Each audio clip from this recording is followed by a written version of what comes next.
It was 1918, and Minnesota was still a relatively new state. The World War was ending.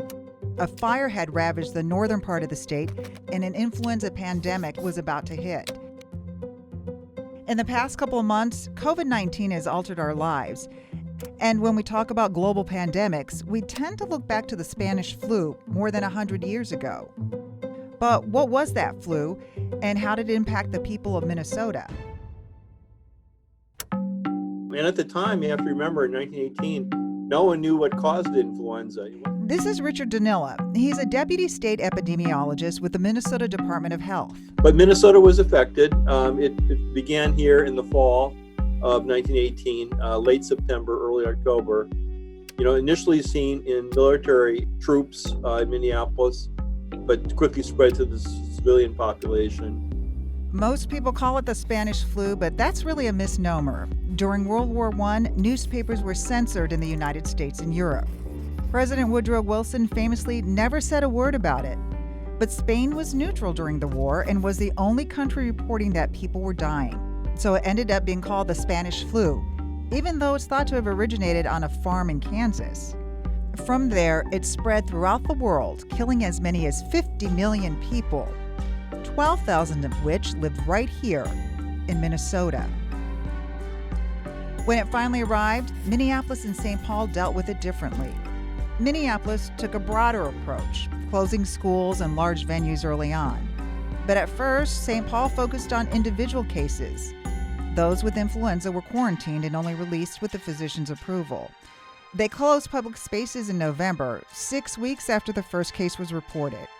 It's hard to determine which strategy was better, mostly because Danila suspects that people in St. Paul didn't want to report their illnesses because they didn't want to be quarantined.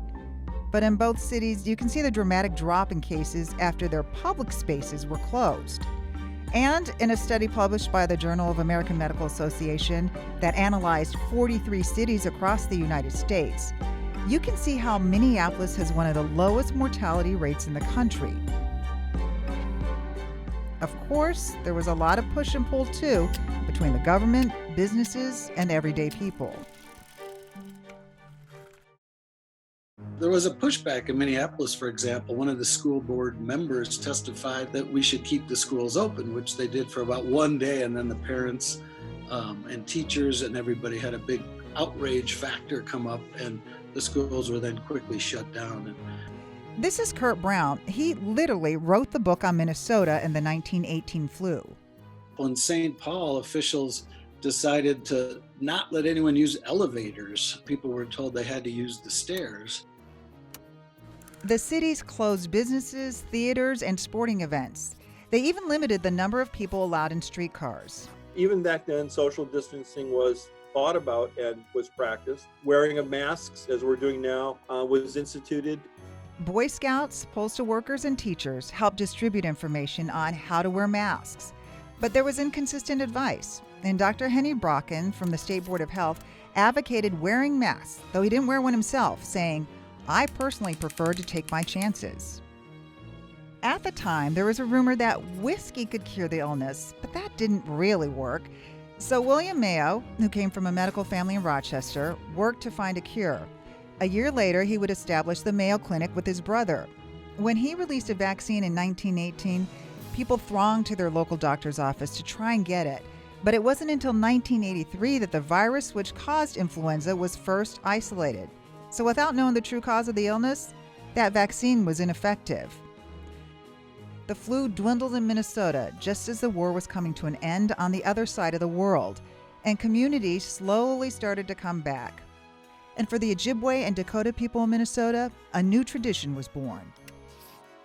The story of the Jingle Dress is that a little girl was very ill, appeared to be near death. Her father had a vision, a dream about a new dress and dance. This is Brenda Child. She's a historian at the University of Minnesota. There was a drum ceremony that weekend, and the little girl went off to it. Over the course of the evening, hearing the jingles, hearing the dancing, she recovered her health, and by the end of the evening, she was dancing too. In recent years, women have used the jingle dress. It has become an important symbol of women's empowerment. Brown writes in his book that towns, especially in the rural parts of the state, banded together to make sure food was still being produced and distributed. There was a lot of state aid. The state poured a lot of money into help the flu victims, and there was a great community sense of camaraderie that really helped fuel that resilience and bounce back. Then the troops came back from overseas, and the celebration began, and the flu faded into the background, forgotten for some. Historians say that Americans kind of went back to their regular lives after the big pandemic of 1918-19. But what I like to say is that, except for American Indians, every time you go to a powwow and see the Jingle Dress dance performed, people are telling stories and dancing about the history of the influenza pandemic of 1918-1919. Looking back, the similarities are eerie, and the lessons learned back then still apply today.